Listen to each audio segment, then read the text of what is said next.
Baba Macheso, mumastreets ume ndiri kufamba vanhu ari kunditaurira kuti jirawo, mune jirawo rinonzi Makingwazi kumberi kwenyu, munoti inazvo? Pamusambo wedu wesungura iwowo, ini nangu handina kujirawo pamberi pangu. Ringati pane mudhuri uyu handina kuti ndagara ndongozviitira tunhu twangu.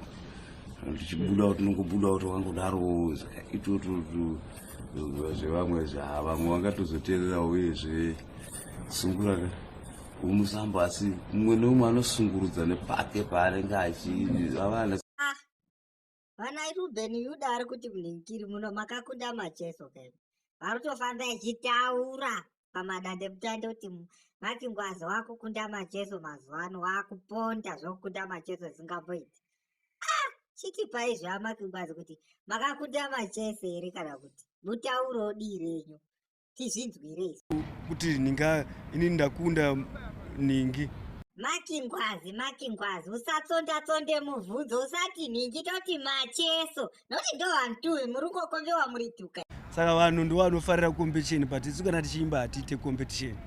Nekuti nechitoimbawo live yandakararama umwe muimbi anga asipo, saka hatombotizivi, uye muimbiwo panenge achiimbawo zvinhu zvakaona ndandisipo, saka ndigone mukunda zvinhu zvakaona ndisipo.